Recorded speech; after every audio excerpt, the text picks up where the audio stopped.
சரக்கு வாகனங்களில் மக்களை ஏற்றிச் செல்லக்கூடாது என்று விதிமுறைகள் கூறினாலும் அதனை மீறி பயணிகளை அழைத்துச் செல்வதும் அதனால் விபத்துகள் நேர்ந்த உயிர்களை பறிகொடுப்பதும் தொடர்கதையாகி வருகிறது.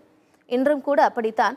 குடும்பத்தை காக்க வேலைக்கு சென்ற 3 பெண்கள் சரக்கு வாகனம் கவிழ்ந்து உயிரிழந்திருக்கிறார்கள்.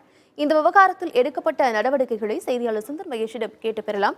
சுந்தர் மகேஷ், இந்த மாதிரியான சரக்கு வாகனத்தில் ஆட்களை ஏற்றிச் செல்வது சட்டவிரோதம் அப்படின்னு சொல்லியிருந்தாலும் கூட இதனை கண்காணித்து அதிகாரிகள் தடுப்பதற்கான நடவடிக்கை எடுக்கலையா? இன்னைக்கு விபத்துல என்ன நடந்தது?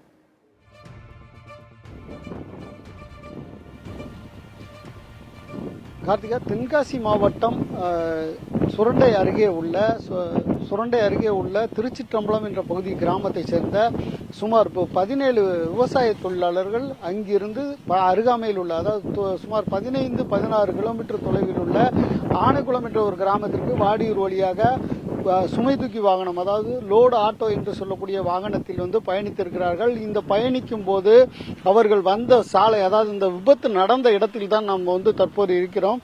அந்த விபத்து நடந்த இடம் என்பது அந்த மெயின் ரோடு இப்போது நம்ம செய்தியாளர் காட்டிட்டு இருக்காரு.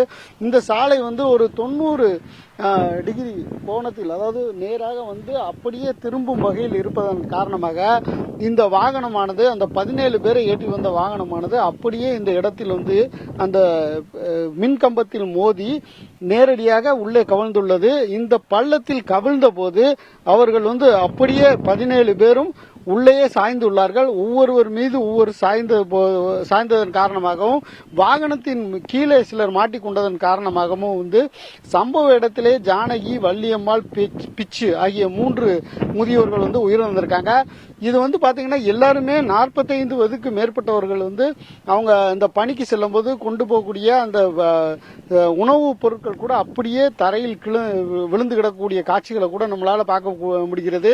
இவங்க எல்லாரும் அந்த காலை 5 மணிக்கு அங்கிருந்து கிளம்பி நேரடியா அந்த விவசாய பகுதிக்கு சென்று அங்க ஒவ்வொரு தோட்டத்துக்கும் பிரிச்சு விடப்படுவதா சொல்றாங்க. இதை ஏற்பாடு பண்ணக்கூடியது அந்த லோடு ஆட்டோ டிரைவர்கள் தான் ஏற்பாடு செய்து ஒவ்வொரு பகுதிக்கு தேவையான விஷயத்த எங்கெங்க என்னென்ன ஆட்கள் தேவை அப்படின்றத பிரிச்சு அவங்க அந்த விவசாய பணிகளுக்கு கொண்டு செல்வதா சொல்றாங்க.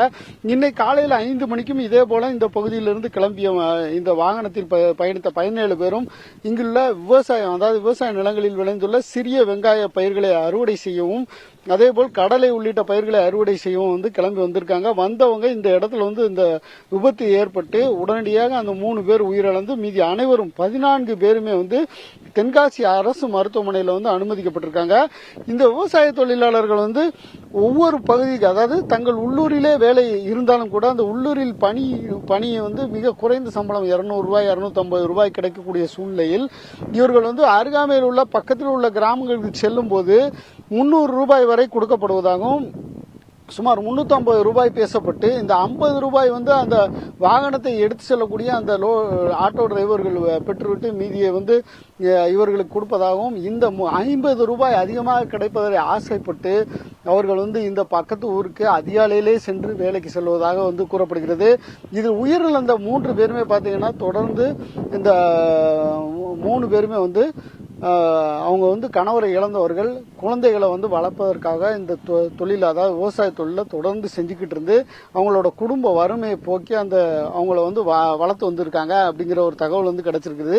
இங்க சிதறி கிடக்கூடிய இந்த ஜாமான்கள்லாம் பார்க்கும்போது அவங்க வரும்போதே விவசாய தொழிலுக்கு தேவையான உடைகளை அங்கு சென்று மாற்றி அங்கு உணவு அருந்தி விட்டு மதியம் அந்த பணிகளை முடித்து விட்டு வீட்டுக்கு திரும்புவதா அவங்களோட கனவா இருந்திருக்கு.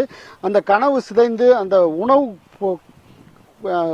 கூட அங்கே கிடப்பதை காணப்படுகிறது. இது இந்த வாழை படத்தினுடைய ஒரு காட்சியை பிரதிபலிக்கக்கூடியதாகவே இங்கு பார்க்கப்படுகிறது.